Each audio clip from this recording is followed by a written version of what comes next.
Iran যুদ্ধের এখন মনে হয় একটা চূড়ান্ত পরিণতির দিকে অগ্রসর হচ্ছে। দুটো বিষয় আপাত দৃষ্টিতে মনে হচ্ছে যে ট্রাম্প বুঝি পিছু হচ্ছেন কেন? এই দুদিন আগে গত শনিবার ট্রাম্প হুমকি দিয়ে বলেছিল, যদি পারস্য উপসাগরের এই গুরুত্বপূর্ণ যে সমুদ্রপথ হরমুজ প্রণালী যেটাকে আমরা বলি, যে হরমুজ প্রণালী দিয়ে পৃথিবীর সমস্ত তেলবাহী জাহাজগুলোর 20% ওই পথ দিয়ে যাতায়াত করে, সেই হরমুজ প্রণালী যদি উন্মুক্ত করে দেওয়া না হয় সকলের জন্য, তাহলে ট্রাম্প 48 ঘন্টার মধ্যে ইরানের যে বিদ্যুৎ কেন্দ্রগুলো আছে সেগুলো ধ্বংস করে দেবেন। এটা কিন্তু একদম এমনি ফাঁকা আওয়াজ না, ট্রাম্প পারবেন, না পারার কোনো কারণ নাই। তার সেই অস্ত্র, তার সেই ক্ষেপণাস্ত্র আছে। কিন্তু তার জবাবে ইরান কি বলল? ইরান তাৎক্ষণিকভাবে বলল যে ট্রাম্প যদি এই কাজটা করেন তাহলে পুরো মধ্যপ্রাচ্য অন্ধকার হয়ে যাবে। কারণ হলো যে ট্রাম্পের অনুগত এবং ট্রাম্পের আপনারা কি বলতে পারেন একান্ত অনুগত যে আরব দেশগুলো আছে ইরানের আশেপাশে, ইরান হুমকি দিয়ে এবং তাদের একটা ম্যাপ ইরান প্রকাশ করলো, যে ম্যাপের মধ্যে এই সৌদি আরব, বাহরাইন, কাতার, কুয়েত, এই সব দেশের যে ওদের যে বিদ্যুৎ কেন্দ্রগুলো কোথায় কোথায় আছে সব ম্যাপে তারা দেখিয়ে দিল। এবং তারা বলল যে ট্রাম্প যখনই এই কাজটা করবে তখন এই সবগুলিতে তারা মিসাইলে হামলা চালাবে এবং পুরো মধ্যপ্রাচ্য অন্ধকার হয়ে যাবে। এটা ট্রাম্পের জন্য বড় আঘাত। এই কারণে দেখুন, এই দেশগুলো সবই ট্রাম্পের অনুগত এবং এদের সম্পদের একটা বড় অংশ তারা কিন্তু আমেরিকার সঙ্গেই তারা লেনদেন করে, আমেরিকাতে রাখে, অনেকেই টাকা পয়সা আমেরিকাতে রয়ে গেছে। আমেরিকা কোনো অবস্থাতেই এই দেশগুলোকে চটাতে চাইবে না। এরই মধ্যে এই দেশগুলো আমেরিকার উপর খুবই ক্ষুব্ধ হয়ে গেছে। তারা বলা শুরু করেছে যে তোমরা আমাদের তো রক্ষা করতে পারলা না, তাহলে তোমাদের জন্য আমাদের এখানে আমরা ঘাঁটি বানাতে দেবো কেন? এই যুদ্ধের পরে অনেক ঘাঁটি হয়তো এখান থেকে সরে যাবে, তারা সরে যেতে বলবে, তখন আমেরিকার কিন্তু এই জায়গার উপর কোনো নিয়ন্ত্রণই থাকবে না। যে কারণে এটা কিন্তু ট্রাম্পের জন্য একটা বড় হুমকি। এবং ওরা এটাও বললো যে ইসরায়েলেরও যে বিদ্যুৎ কেন্দ্রগুলো আছে এগুলো তারা ধ্বংস করে দেবে। এবং ইসরায়েলের এটা যে ইরান পারবে তার সক্ষমতা এরই মধ্যে ইরান দেখিয়েছে। যেমন যুক্তরাষ্ট্র এবং যুক্তরাজ্য এই দুই দেশের যে সামরিক স্থাপনা ছিল ইরান থেকে 4000 কিলোমিটার দূরে, সেখানেও কিন্তু ইরান তার মিসাইল হামলা চালিয়েছে। তারা দেখিয়েছে তারা 4000 কিলোমাইল দূরেও লক্ষ্যবস্তুতে আঘাত করার মতো অস্ত্র তাদের কাছে আছে। এবং যে আয়রন ডোম নামে একটা প্রতিরক্ষা অস্ত্র ছিল ইসরায়েলের, যার তারা খুবই গর্ব করত যে ইসরায়েলের আকাশে যে কোনো ক্ষেপণাস্ত্র আসুক, যে কোনো মিসাইল আসুক, আয়রন ডোম দিয়ে তারা সেটাকে ধ্বংস করে দিতে পারত। সেই আয়রন ডোমও কিন্তু ইরানের এই সমস্ত মিসাইলগুলোকে থামাতে পারছে না। আর ইসরায়েলের যে পারমাণবিক স্থাপনা যে জায়গাগুলোতে আছে তার অতি কাছে ইরান কিন্তু তার মিসাইল হামলা করে প্রমাণ করে দিয়েছে তারা ইচ্ছা করলে অনেক কিছু করতে পারে। এই অবস্থায় ট্রাম্প পিছু উঠেছেন। তার 48 ঘন্টা শেষ হওয়ার কথা ছিল সোমবার সন্ধ্যা 7:44। কিন্তু তার আগেই ট্রাম্প একটা বিবৃতি দিয়েছে। ওনার যে নিজস্ব একটা আপনার সামাজিক মাধ্যম আছে ট্রুথ সোশ্যাল নামে, সেই ট্রুথ সোশ্যালে উনি লিখেছেন যে না, ইরানের সঙ্গে আমাদের ফলপ্রসূ আলোচনা চলছে এবং এই আলোচনার জন্য আমরা 5 দিন সময় আরও বাড়ালাম। এই 5 দিনের মধ্যে চলাচল অবাধ করতে হবে। এখন কী আলোচনা হচ্ছে, কোথায় আলোচনা হচ্ছে, কীভাবে আলোচনা হচ্ছে? মার্কিন সংবাদ মাধ্যমগুলো বলছে যে 3টা দেশের মধ্যস্থতায় এই আলোচনা চলছে। সেই 3টা দেশকে কে? টার্কি, ইজিপ্ট এবং পাকিস্তান। তুরস্ক, মিশর এবং পাকিস্তান। এই 3টা দেশের মধ্যস্থতায় ইরানের সঙ্গে যুক্তরাষ্ট্রের একটা আলোচনা চলছে। এইটা যখন CNN প্রকাশ করলো এই খবরটা, ইরানের পক্ষ থেকে স্পষ্ট বলা হলো যে যুক্তরাষ্ট্রের সঙ্গে তাদের কোনো ধরনের কোনো আলোচনা চলছে না। তার যার সঙ্গে আলোচনা সেই বলতেছে যে আমার সঙ্গে কোনো ভায়া মাধ্যমে কোনো আলোচনা হচ্ছে না। এখন যদি আলোচনা না হয় তাহলে যুক্তরাষ্ট্র কী করে বলে, ট্রাম্প কী করে বললেন যে আলোচনা চলছে, এবং ট্রাম্প নিজেই 5 দিনের সময় পিছিয়ে দিলেন। এখন এই জায়গাটাতে অনেকে মনে করতে পারেন যে এটা হয়তো ট্রাম্প পিছু হচ্ছে, হয়তো ট্রাম্প আর তার আগের জায়গায় থাকতে পারছে না। কোনো সন্দেহ নাই, ট্রাম্প কিন্তু ভয়ঙ্কর চাপের মুখে আছেন। কারণ ইন্টারন্যাশনালি কাউকে তার সঙ্গে পাননি।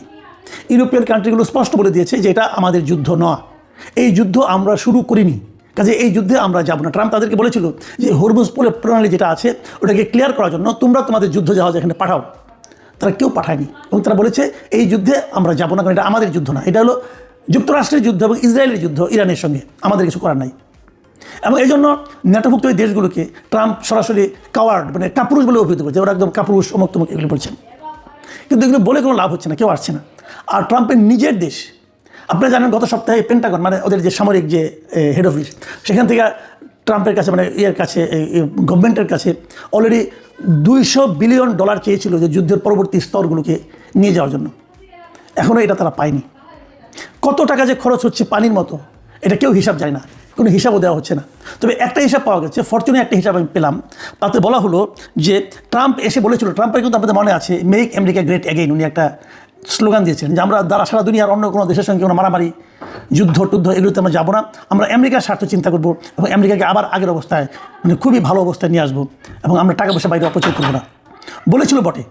কিন্তু তার অবস্থাটা এখন কী দাঁড়িয়েছে এমন, ট্রাম্প বলেছিল যে আমাদের জাতীয় যত ঋণ আছে সেই ঋণটাকে আমি একদম শেষ করে ফেলবো, ঋণ রাখবো না। বাস্তবতা কী হয়েছে, তারা সেই শপথ করে বলেছিল, কিন্তু তার সেই শপথের পর তাদের জাতীয় ঋণ এখন $39 ট্রিলিয়ন পৌঁছেছে, যা কিনা সে যা প্রতিজ্ঞা করেছিল ওই সময়ের তুলনায় প্রায় দ্বিগুণ। মানে ট্রাম্প আসলে আমেরিকাকে একটা দরিদ্র দেশে পরিণত করার পদক্ষেপ নিয়েছে, অলরেডি ওই পথে অগ্রসর হচ্ছে। এটা স্বাভাবিকভাবে যুক্তরাষ্ট্রের নাগরিকরা ভালোভাবে নেয়নি। তারা এরই মধ্যে ট্রাম্পের বিরুদ্ধে আন্দোলন শুরু করে দিয়েছে এবং এর মধ্যে এই যে নো কিং তাদের একটা স্লোগান তারা বলেছিল, দেশে আমরা কোনো রাজা চাই না। ট্রাম্পের তো রাজার মতো আচরণ, যা ইচ্ছা তাই বলেন, যা ইচ্ছা তাই করেন। এর বিরুদ্ধে অলরেডি 29 তারিখে তারা কিন্তু 7 মিলিয়ন মানুষের একটা পদযাত্রার আহ্বান জানিয়েছে, সেটাও বোধহয় খুব শীঘ্রই হতে যাচ্ছে। এর মধ্যে আরেকটা ঘটনা ঘটেছে, যুক্তরাষ্ট্রের নাগরিকদের মাঝখান থেকে আরেকটা দাবি উঠেছে। সেই দাবিটা হলো যে যুক্তরাষ্ট্রের যে জাতীয় সংবিধান আছে ওদের, সেই সংবিধানের 25 ধারার বাস্তবায়নের প্রস্তাব উঠেছে। 25 ধারার মধ্যে 4টা ধারা আছে মূলত। এই 4টার যে 4 নম্বর ধারাটা, সেই ধারায় বলা হয়েছে কি, যে যদি কোনো প্রেসিডেন্টের কর্মকাণ্ড দেখা যায়, সবাই যদি মনে করে, সবাই মনে করতে হবে, কারা মনে করতে হবে, ভাইস প্রেসিডেন্ট এবং মন্ত্রিসভার অধিকাংশ সদস্য, তারা যদি মনে করেন যে প্রেসিডেন্ট আসলে তার দায়িত্ব পালনে অক্ষম, তাহলে ভাইস প্রেসিডেন্ট অবিলম্বে রাষ্ট্রপতির ক্ষমতা, ভারপ্রাপ্ত রাষ্ট্রপতি হিসেবে ক্ষমতা গ্রহণ করতে পারবেন। সেটা নিয়ে আলোচনা হচ্ছে যে এটা এখন আমরা বাস্তবায়ন করতে পারি কিনা। এটা নিয়ে আলোচনা চলা অলরেডি শুরু হয়ে গেছে। এটা শুরু হওয়ার আরেকটা কারণ আছে, ওনাদের যে ভাইস প্রেসিডেন্ট আছেন যে জেডি ভ্যান্স, ইনি হলেন একজন যুদ্ধবিরোধী লোক। এটা অনেক আগের থেকে, ওনার একাধিক বইও আছে এই যুদ্ধের বিরোধিতা করে। এখন এই ভ্যান্স খুব অসহায় অবস্থায় আছেন, কারণ উনি সারা জীবন যুদ্ধবিরোধী কথাবার্তা বলেছেন, আর ওনার বস এখন যুদ্ধের জন্য উন্মুক্ত হয়ে পড়েছেন।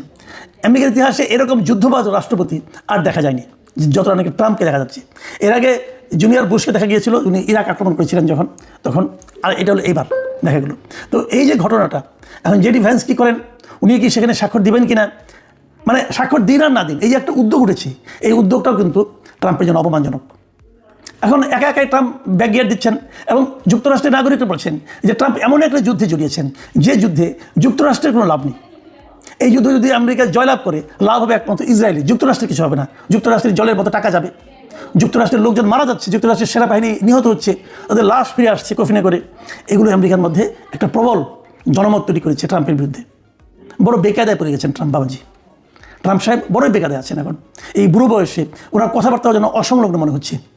একবার এক কথা বলছেন, এক জায়গায় এক কথা বলছেন, কাউকে তুচ্ছ তাচ্ছিল্য করে বলছেন। একবার 7 দিন আগে বলেছিলেন যে ইরান শেষ হয়ে গেছে, ইরানের কেউ নাই, কোনো লিডার নাই, কোনো আর্মি নাই, কোনো অস্ত্র নাই, কিন্তু ইরানের জয় করতে পারছেন না। ইরানের আঘাত, ইরানের ধমকে কাঁপাকাঁপি শুরু করছেন। সব মিলিয়ে যুক্তরাষ্ট্রের কোনো প্রেসিডেন্ট তার পুরো দেশকে এতটা বেজ্জতির মধ্যে আগে কোনো ফেলেছে কিনা সন্দেহ। আগামী দিনগুলোতে কী হবে বলা কঠিন। তবে কেউ এমনও মনে করছেন এই যে 5 দিনের সময় উনি নিয়েছেন, এটা কি আসলে পিছু হটার জন্য নিয়েছেন? উনি কি আত্মসম্মান রক্ষার জন্য পিছু হটছেন? এটা বলে সম্মান রক্ষা করতে যাচ্ছেন? এটা নিয়ে কিন্তু সন্দেহ আছে। কেউ এমনও বলছেন এই 5 দিনের সময় নিচ্ছেন আসলে ওনার প্রবল আক্রমণ সানানোর জন্য, যে একটা প্রস্তুতি দরকার, সেই প্রস্তুতির সময় নেওয়ার জন্য। এবং যদি সেটা হয় তাহলে হয়তো 5 দিনের মধ্যে আমরা আরও ভয়ঙ্কর কিছু দেখতে পাবো। আমরা জানি না শেষ পর্যন্ত কী হবে, কিন্তু এর মধ্যে একটা ইতিবাচক দিক আছে। উনি যুদ্ধ যে বলছে যে 5 দিন সময় নিয়েছে, এটা বলার সঙ্গে সঙ্গে কিন্তু তেলের দাম কমে গিয়েছে। এবং তেলের দাম কমার আরও একটা কারণ হলো ইরান বলেছে হরমুজ প্রণালী দিয়ে যুক্তরাষ্ট্র এবং যে সমস্ত দেশ এই যুদ্ধের পক্ষে আছে তারা বাদে আর সকলেই এখান থেকে তেলের জাহাজ নিতে পারবে। এটা বলাতেও কিন্তু তেলের বিশ্ববাজারের মূল্যের উপর একটু প্রভাব পড়েছে এবং এর মধ্যে প্রায় 14% মতো তেলের দাম কমেও গেছে। এগুলি ইতিবাচক দিক। কিন্তু যদি ট্রাম্পের ওই মতলবটাই কার্যকর হয় শেষ পর্যন্ত, যিনি সময় নিচ্ছেন আরও প্রবল আক্রমণের জন্য, তাহলে বুঝতে হবে সামনের দিনগুলিতে আমাদের জন্য ভয়ঙ্কর কোনো পরিণতি অপেক্ষা করছে। একজন পাগল লোকের হাতে বিশাল ক্ষমতা পড়লে কি হয় তার নমুনা বোধহয় আমাদেরকে সামনের দিনে দেখতে হতে পারে। প্রিয় দর্শক, প্রত্যাশা করি সেই দৃশ্য আমাদের সামনে না আসুক, তারপরেও যে কোনো কিছুই ঘটতে পারে।